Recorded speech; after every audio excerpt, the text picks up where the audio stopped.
plaisir d'être à Rombal, je vous jure. Si toutes les municipalités pouvaient avoir un lieu comme ça, ce serait extraordinaire. Il était venu à l'Espace culturel en 2005 interpréter une trentaine de voix. Il est revenu le samedi 6 février dans la peau cette fois de Franck Adam, ce charcutier traiteur prix de la meilleure andouille 2008. Vous savez que sont les Romains que sont l'origine du saucisson? Non, je l'ignore. Ça vient du latin salsus.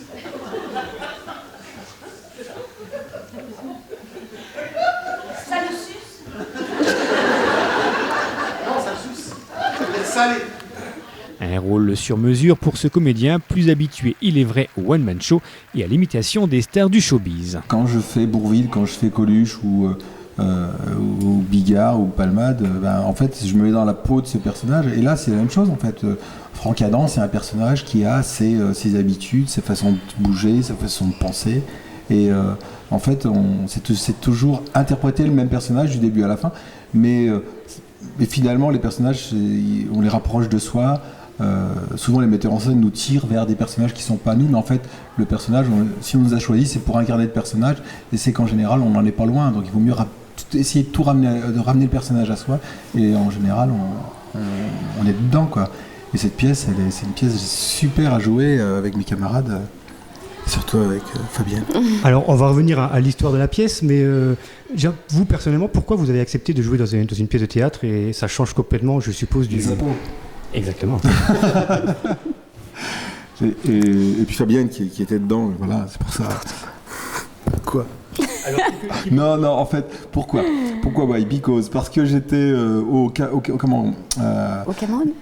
J'étais pas au Cameroun. J'étais à la Gaîté Montparnasse. Je jouais un spectacle qui s'appelait en chair et en os. Je crois pas, j'ai pas joué à Ramba. C'est dommage parce que celui-là ça vous aurait plu. Et donc voilà, je jouais ce spectacle-là. Et puis quand je l'ai terminé, je suis parti en tournée.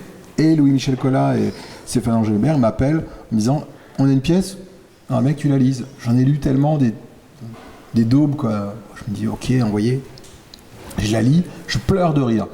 Je me dis si je pleure de rire, ça doit être la même chose pour le public. Donc je la passe à des copains qui la lisent, ma famille. Tout le monde me dit oh elle est super.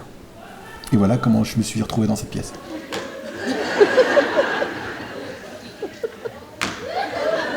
Pour toi. Ah! Tiens, j'ai tout fait pour toi, moi. L'extension traiteur, c'était pour toi. Allez, tu prends ça, tu poignardes dans le dos. T'aimes ça? Tiens. Est-ce que c'est vrai qu'elle a été proposée à plusieurs autres comédiens Oui, bien sûr. Bruel a dit non. Kevin Costner a dit non à cause de la langue, la barrière de la langue. Oui, c'est vrai, oui, bien sûr, il y a plein de gens qui l'ont refusé, mais parce qu'elle n'est pas évidente, on se montre un petit peu, quoi, on est un peu en caleçon, quoi. C'est vrai que cette pièce, le titre c'est Adam et Ève, mais en fait, Adam et Ève, c'est pas vraiment le titre. Le vrai titre de cette pièce, ce n'est pas du tout ce que vous croyez, c'est plus ça, en fait.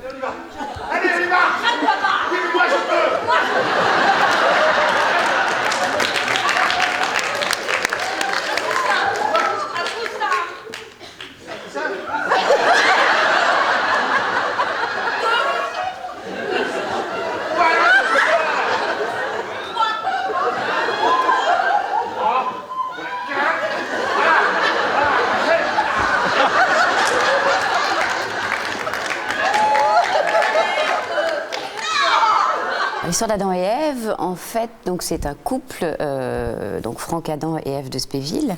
Je suis journaliste dans la pièce. Franck est charcutier traiteur.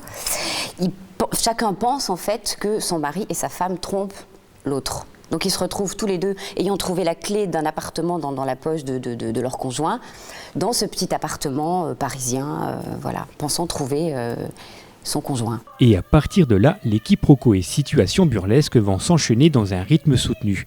Mais attention, contrairement aux apparences, ici, point de femme cocu, ni de mari infidèle. Cette pièce, ça démarre un peu... je sais pas comment vous dire, c'est vraiment un ovni. Moi, j'ai pas vu de pièce comme ça sur Paris, donc C'est vraiment un ovni. C'est pour ça que ça a bien marché. Et d'ailleurs, on se tâtait, on se dit tiens, est-ce qu'on va pas la reprendre sur Paris? Parce qu'elle est vraiment incroyable cette pièce. Et puis à force de la jouer, on a trouvé des choses, on l'a beaucoup enrichi en fait cette pièce. Justement, vous l'avez joué plus d'une centaine de fois, même. Ah oui, Enfin, plus que ça. est-ce qu'elle a évolué depuis Oui. Oui, on a rajouté des, Ah bah énormément. des vannes, même nous, on a évolué, on se connaît de mieux en mieux, ce qui fait que même sur scène, il y a des petites choses qui ont été rajoutées, on se fait pas de blagues, mais il y a des éclats de rire qui sont... Puis il y en a une grande liberté. Louis-Michel Collat et Myriam Mullens, qui avaient écrit la pièce, nous ont laissé une grande liberté avec Eric Théobald et Michael Quiroga. On a travaillé pendant 3 mois dessus, on a retravaillé, pas pour... c'était surtout pour dynamiser les dialogues, pour que ça soit plus drôle au niveau des dialogues. La situation forte était là déjà dès le départ, parce que ce sont les enfants qui piègent les parents dans cette pièce. Donc c'est ça, la grande originalité de cette pièce, c'est ça. Et puis après sur scène, quand on s'est retrouvés sur scène, tous les comédiens, on a trouvé des choses encore, avec le metteur en scène, on a encore retrouvé des choses, ce qui fait qu'on a beaucoup enrichi le texte de départ. Mais il faut dire aussi que les auteurs nous ont laissé aussi ce loisir, parce qu'il y a aussi des auteurs qui ne supportent pas qu'on bouge une ligne. Et là, on a eu cette chance, quoi. Moi, j'aime bien travailler comme ça. Mais je ne connais pas de Catherine Adam. Ah ouais? Alors pourquoi j'ai trouvé dans sa poche la clé et l'adresse de chez vous? On n'est pas chez moi. On n'est pas chez vous. On n'est pas chez moi. Alors pourquoi vous avez la clé? J'ai trouvé la clé et l'adresse d'ici dans la poche de la veste de mon mari. Si on n'est pas chez vous, si on n'est pas chez moi, on n'est pas chez qui? Tout commence donc par une énorme gaffe, car ces fameuses clés retrouvées dans la poche de leurs conjoints respectifs ont été tout simplement oubliées par leurs enfants, qui non seulement empruntent leurs affaires, mais se retrouvent dans cette garçonnière. Croyant être trompés, Adam et Ève vont mettre en place une stratégie pour se venger. Cette stratégie, qui ne tient pas debout car tout les oppose, consiste à faire croire qu'ils sont eux aussi amants. Mais quoi, ça m'amuse d'être charcutier, là, de hacher la viande morte toute la journée? En même temps, la charcuterie vivante, personne n'achèterait. Formant un duo qui fait merveille, Fabienne Galou et Didier Gustin, accompagnés des 3 autres jeunes comédiens, font le bonheur du public. Un public qui est venu chercher tout ce que l'on peut trouver dans le théâtre de boulevard, des amants dans le placard, du rire et encore du rire.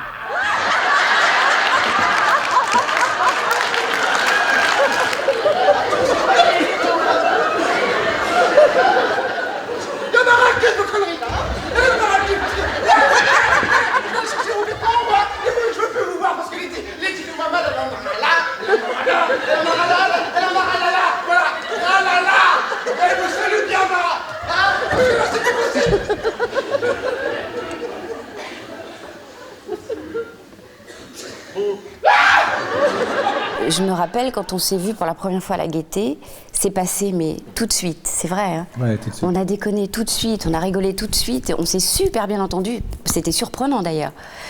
Et c'est exceptionnel, c'est une complicité, c'est... On la tient l'image. On la tient plus. Non mais arrêtez. Ah bah voilà, c'est coincé. Ah oui, vous avez trop à soutirer. Arrêtez, la langue est dans la bouteille. Alors attendez, la langue est dans la bouteille. Vous tirez, ça suce, je tire. Oh, Fabienne, c'est formidable parce que sur scène, on est de la même trempe. Elle trouve des choses, elle cherche, elle fouille, elle s'amuse, comme moi, quoi.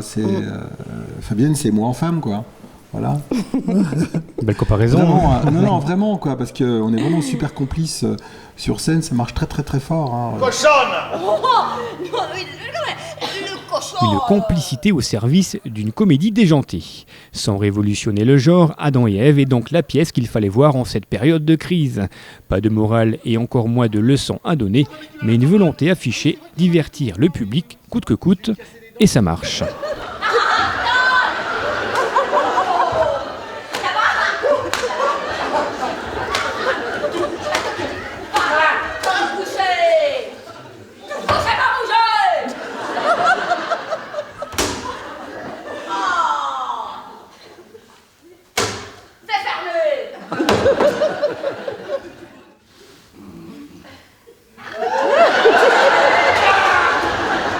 Est-ce que vous reviendrez, tous les deux d'ailleurs, à Romba?